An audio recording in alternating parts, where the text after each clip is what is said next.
Yeah, so for those that don't know, I said last week, actually, a week ago today, I'm not going to shave again until Chelsea win. And it feels a little bit like I'm cheating because we get beat against Brighton Wednesday night. We got them. I think it has to be Premier League. Is that game. a cup match? It is. It is. Carabao, cup match. Yeah, Carabao Cup on Wednesday. It's at Stamford Bridge. Do you want me to give an outsider's view of Chelsea? No, not yet. Not yet. You're not going to get onto it. You can. That's why we're here. Well, looking from the outside, Yep. I know it's obvious. They just need a win. Young players at the highest level.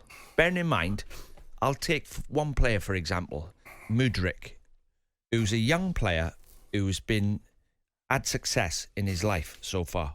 It's been success. Every week, he's got a stadium full of people who are expecting to win, and he's playing against the best fullbacks in the world. Well, it's a different animal, the Premier League, isn't it? We know it's a different animal. But this is what I'm going to say about him. When you're 20, you cannot get over disappointments like experienced players can. But you don't really know what disappointments are at 20 either, do you? No. You're a little bit kind of ignorance is bliss, really. You know, that free flowing. You don't know what failure feels like, really. No. And you should be able to play with a bit more freedom, but that freedom is not there. Without harping back to players they've had in the past, right? You can do that forever. But when I look at a really top team they've had, for example, just go Essien, huge man. Yep. Lampard, man. Ballack, a man. Yep. Costa, a man. Drogba, massive. You know, they're actually like big men, big, strong, athletic, experienced players. John Terry, Carvalho, Ashley Cole, all experienced players. Mm-hmm. Man City don't have any kids playing for them. Very rare. Very rare. Very rare they stick one in. So Chelsea have got about 5-6 players who are still learning the game at the highest level. Yeah, that's what I think's wrong with it. Well, there's a number of things. Well, plus we don't have a natural goal scorer. We don't have a natural finisher at the club. You can't spend £1 billion. You've got to spend more money. And end up. Dino need to spend more money. That's the hilarious thing about this from the outside looking at it is we still need to spend more money. We haven't got that Osimhen was available, 130 million in the summer. Should have just gone, there you go, have that. I don't care what level of football you play at. Sunday League, right? Whether it's Premier League or Sunday League. I've managed in the conference and I've been in the management at international level. You're only as good as your strikers. Well, you can't score goals, you can't win a game of football. I know that's stating the obvious. John Toshak said to me once when I was his assistant, you can be the best tactician in the world, you can be the best motivator in the world, you can be the best spotter of players in the world. You've got to buy a goal. Yeah. He said. In other words, you've got to pay money. You can't teach strikers. You can't teach them how to get on the end of crosses. It's an instinct they have, and unless you've got one of them, and Chelsea haven't got one, and they spent £1 billion. How can that possibly happen? I don't know. Anyway, look, this is a tweet that went out early. This is I'm going to mention, right? I don't know if anyone's done it yet on talkSPORT, but I'm going to mention the R word. The R word. What can that mean? The R word. R word. What do you reckon the R word is? Like the letter R. Yeah. What's it going to be? First thing that comes into my head is rubbish. Someone's rubbish. There's that. But listen to this. Pin back your lugholes. Listen to this.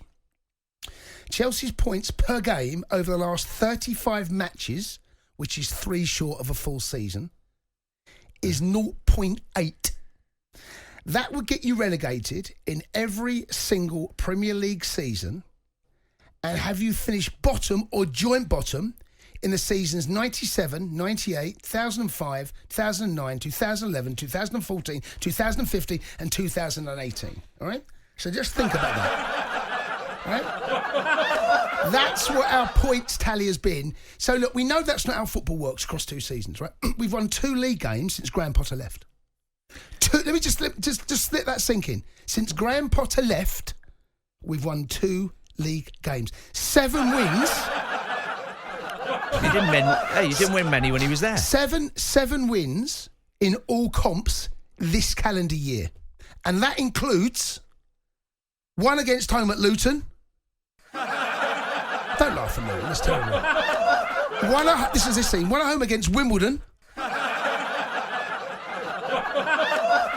And 1 win away at Bournemouth. So I'm mentioning the R word, right? So I'm not arrogant enough to think that Chelsea are too good to go down. But if that carries on, Chelsea will end up in a relegation. If that carries on.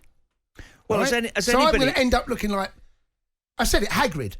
You've got to try and sensibly look at why that's happened then, right? Obviously, the players have got to take most of the responsibility because... Well, yeah, but everyone has, from the right to the very top. Right to the top, the managers that have been brought in, the staff, the players, everyone. Everyone's got to take a little bit of this blame and they've got to fix it. But right now, as we speak, if that continues... Yeah, but we get nothing for looking back. It's 6 games in, right? I know. They've had a bad start. Dino, what I'm saying... 2 wins and they'll be all right. But Dino, that is continuing. That's the point I'm making. I don't think we're going to go down, but I'm not arrogant enough to think that it can't happen. talkSPORT Drive. Super opinionated sporting debate. Monday to Friday afternoon from 4 on AM, on DAB, via the talkSPORT app and on your smart speaker. talkSPORT.